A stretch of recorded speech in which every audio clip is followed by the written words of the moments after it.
Assalamualaikum warahmatullahi taala wabarakatuh. Selamat pagi. Saya Taufikur Rahman, dosen Politeknik Negeri Madura, prodi keperawatan. Pada hari ini, pagi ini saya akan mengajar dalam model pembelajaran di laboratorium pada mata kuliah praktek keperawatan medikal bedah 1. Mata kuliah ini merupakan mata kuliah terapan atau mata kuliah inti yang harus dikuasai oleh mahasiswa di tingkat 2. Mata kuliah ini diberikan di semester 3 dengan tujuan yang pertama, mahasiswa mampu melaksanakan pemasangan atau perekaman elektrokardiografi secara manual, dengan harapan mahasiswa tidak hanya bisa menguasai secara sistematik urutan prosedural, tapi juga diharapkan mahasiswa yang kedua bisa melakukan dengan tepat seluruh instruksi kerja pada mata kuliah ini atau pada SOP pemasangan EKG. Mungkin ini yang bisa saya sampaikan. Terima kasih. Assalamualaikum warahmatullahi wabarakatuh.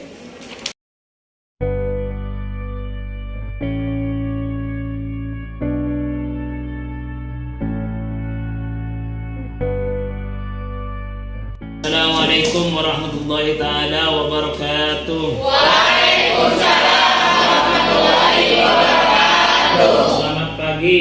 Pagi. Alhamdulillah, pada kesempatan kali ini kita bisa bertemu kembali dalam session praktek keperawatan medikal bedah 1, di mana pada kesempatan ini model pembelajarannya adalah model pembelajaran dengan praktek keperawatan di laboratorium.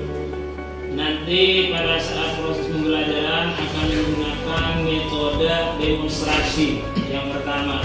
Kemudian baru nanti akan diikuti dengan model pembelajaran simulasi dari setiap mahasiswa. Harapannya nanti saudara yang pertama, capaian yang harus dicapai oleh saudara sehingga nanti kalau lulus bisa menjadi mahasiswa atau perawat yang terampil dalam melakukan intervensi keperawatan, di mana pada pokok bahasan ini difokuskan pada pemasangan atau perekaman EKG. Nah, pada pertemuan ini saudara diharapkan di akhir pembelajaran bisa menguasai secara kognitif, menguasai konsep dengan urutan yang benar prosedurnya, kemudian tepat melakukan tindakannya. Kemudian di akhir juga diharapkan secara psikomotor saudara bisa terampil. Yang disebut terampil, saudara bisa melaksanakan instruksi kerja dengan sebaik-baiknya, dengan waktu yang tidak terlalu lama, sehingga nanti saudara bisa kompeten. Kemudian yang kedua, saudara harus punya sikap yang baik di dalam melakukan tindakan ini. Tindakan ini memerlukan semacam etik juga, privasi kepada pasien, karena nanti pasien harus persiapannya salah satunya harus dibuka pada bagian atas baginya sehingga harus dijaga privasinya. Oleh karena itu nanti di rumah sakit tindakan ini harus betul-betul dijaga etik, baik privasi maupun keramahan, sehingga pasien nanti tidak merasa risih atau pasien bisa merasa nyaman, aman, baik dari segi berkaitan dengan penyakitnya maupun dengan privasinya. Baik, ini pengantar untuk pertemuan ini. Selanjutnya saya sebagai fasilitator akan menjadi instruktur bagi saudara untuk melakukan semacam demonstrasi, sehingga nanti saudara bisa melihat secara seksama apakah yang harus dilakukan oleh seorang perawat ketika perawat itu mau melakukan tindakan pemasangan EKG. Pertama yang harus dipahami, saudara harus menguasai konsepnya. Saudara sudah diberikan konsep ini tutorial sebelum masuk lab, bahwa EKG ini merupakan alat yang menjadi penunjang di dalam pemeriksaan jantung, baik itu untuk kepentingan kedokteran, diagnosis medis, maupun untuk keperawatan, untuk observasi hasil dari tindakan keperawatan. Karena medis nanti biasanya di dalam pemeriksaannya tidak hanya dilakukan secara otomatis, belakangannya juga ada dilakukan secara manual. Oleh karena itu kontribusi keperawatan bisa dilakukan di ruangan jika dalam keadaan emergensi atau pasien memang harus dilakukan pemeriksaan EKG secara manual. Baik, untuk selanjutnya ada beberapa hal yang harus dipersiapkan. Pertama, dalam pemeriksaan EKG itu harus menyiapkan alatnya. Ini alatnya namanya elektrokardiogram. Pemeriksaannya elektrokardiografi. Nah, kertasnya ini yang kertas untuk merekam. Ini ada kertas EKG. Nah, ini untuk merekam.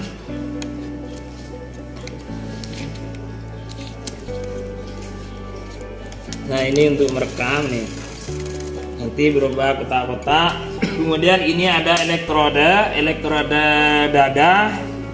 Kemudian ada elektrode ekstremitas. Jadi di sini di dalam rekaman EKG, pasien direkam dari lead ekstremitas, kemudian lead dada. Ada 12 lead atau 12 elektrode.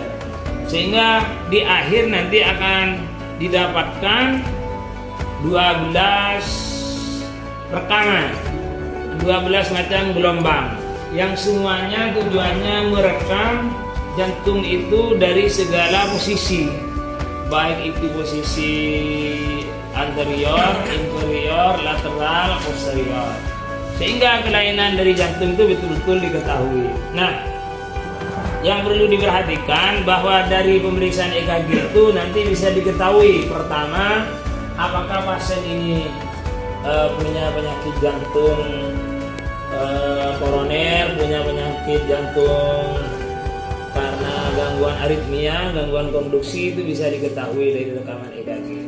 EKG ini harganya tidak terlalu mahal dibanding alat medis yang lain. Oleh karena itu manfaatnya sangat besar meskipun harganya murah. Nah, perawat nanti sebelum melakukan tindakan pertama harus memberikan pengetahuan atau menjelaskan edukasi kepada ini pasiennya. Salah satu contoh edukasinya nanti dengan tujuan sebagai bentuk inform konsen yang nanti akan dilanjutkan dengan tertulis. Biasanya itu dilakukan di rumah sakit. Nah, di lab ini kita lakukan secara verbal saja dulu. Pertama, pasiennya harus diberitahu, Pak, hari ini sampean akan diperiksa jantungnya. Jadi jantungnya akan diperiksa sini. Nanti akan direkam pakai elektroda alat ini. Mohon kerjasamanya. Nanti Bapak tidak boleh banyak bergerak yang pertama. Kemudian yang kedua, tidak boleh banyak bicara. Harus betul-betul rest. Kenapa? Karena kalau bicara atau bergerak, maka rekaman itu akan berubah gelombangnya. Karena ada intervensi dari aktivitas kelistrikan lain, dari gerakan, dari bicara. Kemudian kalau bisa jangan memakai alat-alat dari logam seperti jam tangan. Harus dibuka ya, jam tangannya harus dibuka. Kemudian tidak boleh memakai cincin, kalung yang berlebihan ya. Nah, mohon itu dijelaskan kepada pasien. Kalau sudah pasiennya dijelaskan, ditanya apakah Bapak bersedia, mau. Kalau sudah mau nanti inform konsen, ya harus inform konsen tanda tangan bahwa dia sudah bersedia menerima tindakan ini dengan segala konsekuensi dan risikonya. Kemudian yang kedua, nanti persiapan alat sudah maka silahkan nanti perawatnya melakukan persiapan untuk teknik aseptik. Bisa saja pakai ini alkohol, karena tidak harus pakai sarung tangan, ya bisa juga pakai sarung tangan. Tapi di sini supaya karena manual itu lebih lebih aman dengan pakai sarung tangan, maka nanti kita juga harus pakai sarung tangan. Di dalam pemasangan EKG ini kita bisa memasang dengan memakai asisten. Tujuannya apa? Supaya nanti lebih cepat, sehingga pasien tidak terlalu lama menunggu. Kemudian yang kedua, nanti biar ada yang membantu kita sehingga kita itu tidak terlalu kesulitan, karena nanti pada saat pemasangan itu memerlukan mungkin alat-alat tambahan berkaitan dengan kebutuhan pasien.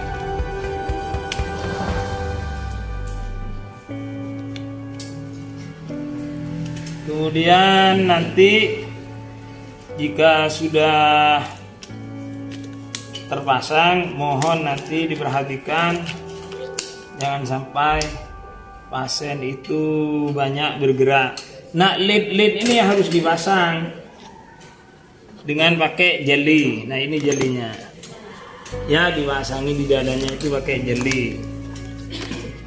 Lid 1, di lid 1 itu di ICS keempat.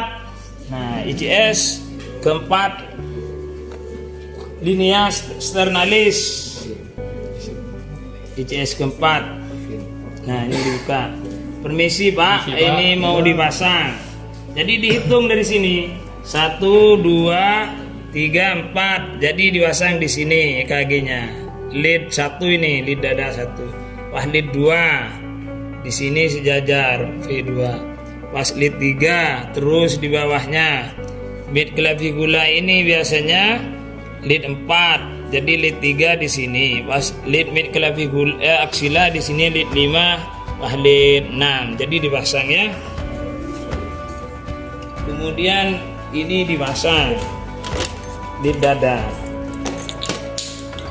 Mohon ini dipasang ya. V1 urut sini, V1, V2, V3, V4, V5, V6. Tolong dipasang.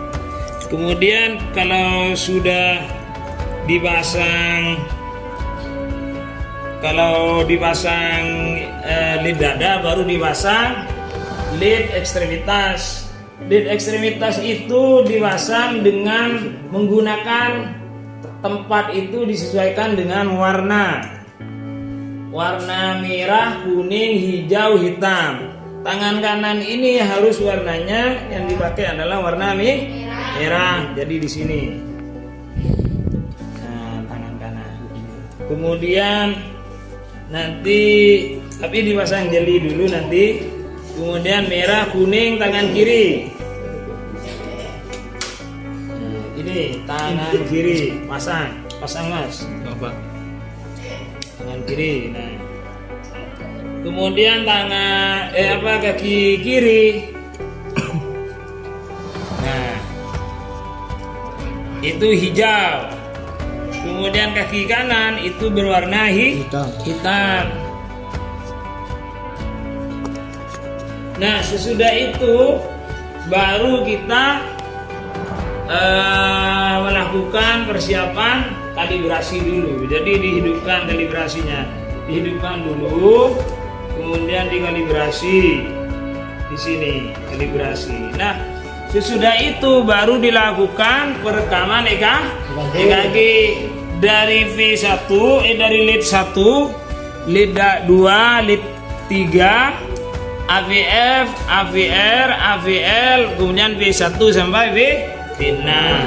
Caranya di sini ada leadnya, lead 1 dulu. Kemudian sudah lead 1 hidupkan di sini. Nah, begitu hidup ini akan berjalan. Kemudian diikuti nanti lead kedua. Ini langkah-langkahnya.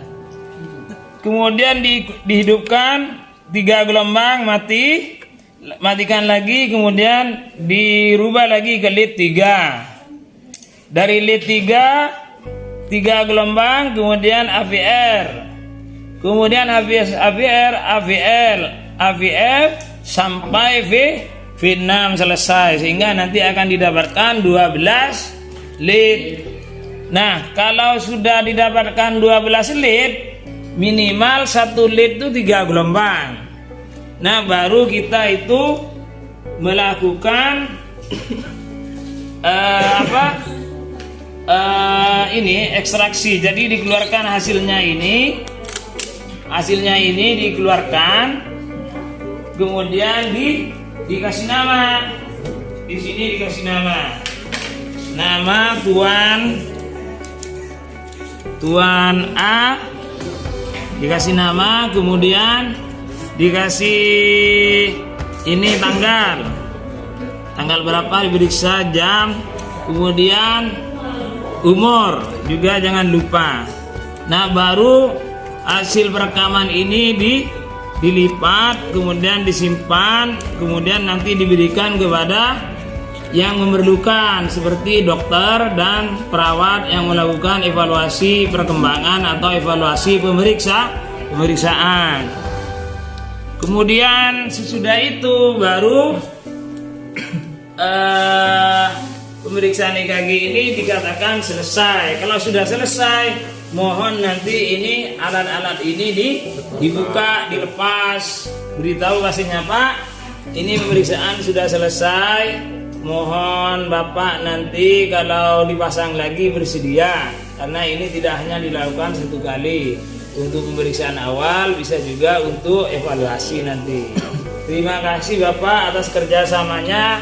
Mudah-mudahan cepat sembuh dan mudah-mudahan bisa cepat kembali pulang ke rumah. Terima kasih. Begitu ya, itu session untuk praktek keperawatan medikal bedah 1 dalam pemasangan EKG. Apakah ada pertanyaan? Kalau tidak ada, saya kira cukup pertemuan session kali ini. Nanti akan dilanjutkan session kedua, yaitu simulasi yang akan dilakukan secara gantian atau satu persatu ya. Terima kasih atas perhatiannya pada session ini. Mudah-mudahan bermanfaat dan bisa dipahami. Assalamualaikum warahmatullahi taala wabarakatuh. Waalaikumsalam.